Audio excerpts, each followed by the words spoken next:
कराची में एक और खौफनाक आग। एम जिन्ना रोड पर वाक़ गुल प्लाजा में आतिशज़दगी, भड़कते शोले 14 घंटे बाद भी बेकाबू। इमारत के कई अक़बी हिस्से जमीन बोस। करीबी रंपा प्लाजा में भी दरारें। अरमनाक सनहे में फायर फाइटर समेत 6 जिंदगियों के चिराग गुल, 30 से ज्यादा जख्मी। तीसरे दर्जे की आग बुझाने की कोशिशें जारी। फायर ब्रिगेड की 20 गाड़ियां और 3 स्नार्कल ऑपरेशन में मसरूफ। सिंध रेंजर्स और पाक बेरिया की टीमें भी मौजूद। आग की शिद्दत, दुकानों में केमिकल और धुएं के बाइस ऑपरेशन में मुश्किलात। लोगों को उतारते हुए सीढ़ी टूट गई, 2 अफराद गिरकर जख्मी। हुकाम ने पूरी इमारत को मखदूश करार दे दिया, किसी भी वक्त गिरने का खदशा।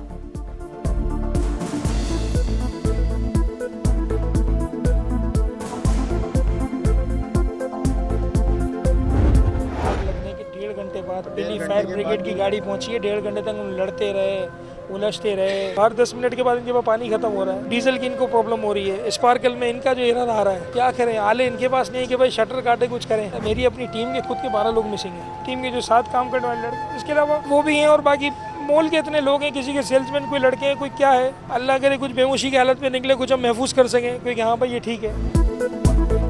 फायर ब्रिगेड की पहली गाड़ी आग लगने के 1.5 घंटे बाद पहुंची। आला हुक्काम को मरकर जवाब देना होगा। सदर गुल प्लाजा एसोसिएशन तनवीर कासिम आबदीदा कहा, मेरी अपनी टीम के 12 अफराद लापता हैं। कई दुकानों के सेल्समैन से राबता नहीं हो रहा। हर 10 मिनट के बाद से फायर ब्रिगेड के पास पानी खत्म हो जाता है। डीजल की भी किल्लत है। इमारत तबाह हो गई, हम सड़क पर आ गए। माली नुकसान की परवाह नहीं, इंसानी जानें ज्यादा अहम है। आलात मौजूद, टेम्परेचर कम होने तक बिल्डिंग में दाखिल नहीं हो सकते। तर्जुमान रेस्क्यू हसन हसीब की मीडिया से गुफ्तगू, बताया इमारत में 1200 दुकानें हैं। एक एक दुकान को सर्च करना पड़ेगा। ऑपरेशन एहतियात के साथ जारी है।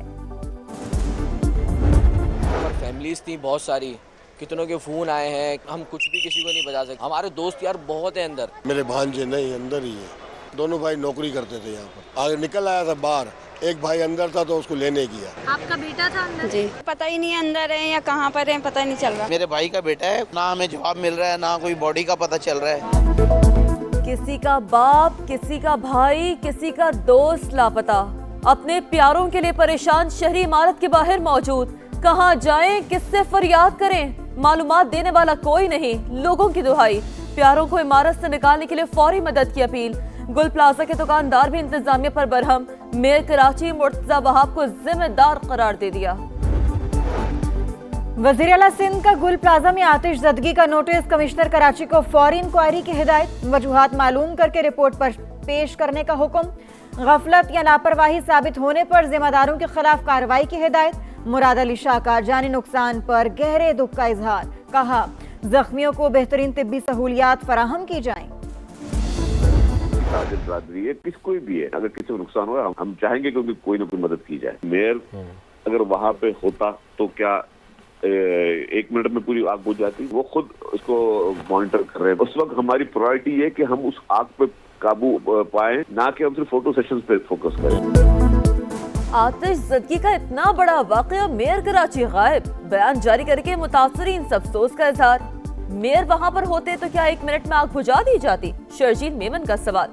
समाज से गुफ्तगू करते हुए शर्जील मेमन ने कहा, मुर्तजा वहाब सूरत हाल को मॉनिटर कर रहे हैं। रेस्क्यू का अमल ज्यादा अहम है, फोटो सेशन नहीं। मरने वालों के लवाकीन के गम में बराबर के शरीक है। हुकूमत ताजरों के नुकसान का अजाला करेगी। तर्जुमान सिंध हुकूमत सादिया जावेद बोली, इमारत में आग से निपटने का कोई इंतजाम नहीं था।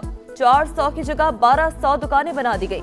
पार्किंग के लिए मुख्तलिफ 3 फ्लोर गोदाम के तौर पर इस्तेमाल हो रहे थे। पुरानी इमारतों को आग से कैसे महफूज रखा जाए, हिकमत अमली बनाई जाएगी।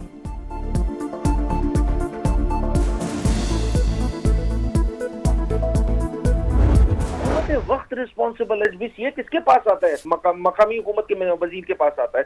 वजीर किसका है? पीपल्स पार्टी का है। हुकूमत किसकी है? पीपल्स पार्टी की है। वजीर आला किसका है? पीपल्स पार्टी का। मेयर किसका है? पीपल्स पार्टी का है। जनाब, ये एक इंतजामी नाअहली है।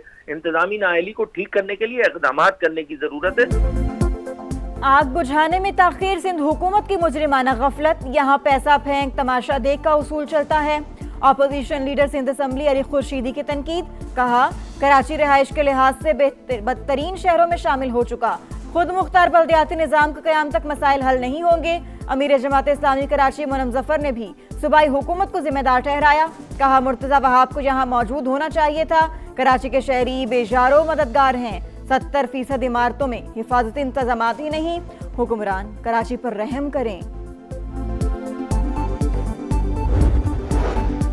सदर मुमलिकत आसिफ ज़रदारी वज़ीर आज़म शहबाज शरीफ का कराची में आग से जाने वाली नुकसान पर इजहार अफसोस, जख्मियों को बेहतरीन तबी सहूलियात की फराहमी की हिदायत। रेस्क्यू ऑपरेशन में तमाम मुताल्लिका इदारों को मिलजुल कर काम करने का हुक्म। कहा मुतासरा ताजरों और दीगर अफराद को हर मुमकिन इमदाद फराहम की जाए।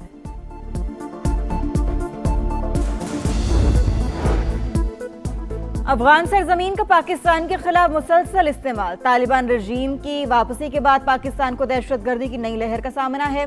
आलमी जरीदे द डिप्लोमेट ने आलमी बरादरी पर हकीकत अयां कर दी। लिखा, पाकिस्तान में दहशतगर्दी के 70% वाकयात में अफगान शहरी मुलव्वस हैं। वादों के बावजूद तालिबान ने कलअदम टीटीपी के खिलाफ कार्रवाइयां नहीं की। अफगान तालिबान और भारत के बढ़ते रवाबित की वजह से पाकिस्तान के लिए खतरात बढ़ गए। अमरीकी सदर ने बोर्ड ऑफ पीस को भी कमाई का जरिया बना लिया। मुस्तकिल रुकनीत के लिए $1 अरब फीस मुकर्रर, बाकी अरकान की मुद्दत 3 बरस होगी। बोर्ड अक़वाम मुत्तहिदा की तर्ज पर अमन के लिए किरदार अदा करने का जिम्मेदार डोनाल्ड ट्रंप खुद चेयरमैन होंगे। वीटो पावर भी हासिल, ब्लूमबर्ग की रिपोर्ट में इंकशाफ। अमरीकी सदर ने इब्तदाई मेंबरान के नामों का ऐलान कर दिया। Marco Rubio, Steve Witkoff, Jared Kushner, Tony Blair, world bank के सदर अजय बंगा, अरबपति सलाहकार रॉबर्ट गैब्रियल और मार्क रवान भी शामिल। व्हाइट हाउस की तुर्की, मिस्र और अर्जेंटीना के सदरों को बोर्ड में शमूलियत की दावत।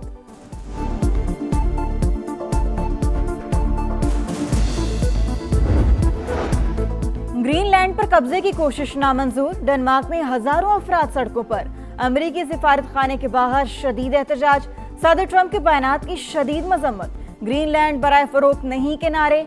ग्रीनलैंड में नेटो अफवाज की मशकें, फ्रांस, जर्मनी, बरतानिया और दीगर यूरोपीय मुल्कों के दस्ते पहुंच गए।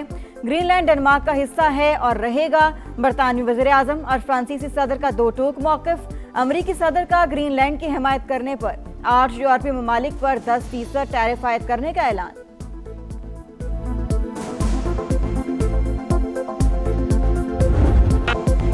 ICC under-19 cricket world cup में शाहीनों का दूसरा इम्तिहान कल। कौमी टीम स्कॉटलैंड से टकराएगी। मैच के लिए आज तैयारियों को फाइनल किया जाएगा।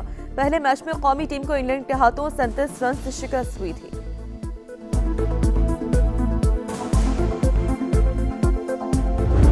और जुदागाना उसलूब से माशरे के सुलगते मसाइल को उजागर करने का फन। मारूफ अफसाना निगार सादत हसन मंटू को बिछड़े 71 बरस बीत गए। हर अफसाना कीमती सरमाया, माशरती तख्लीकों पर तंज, तहरीरें आज भी लोगों के जहनों में नक्श।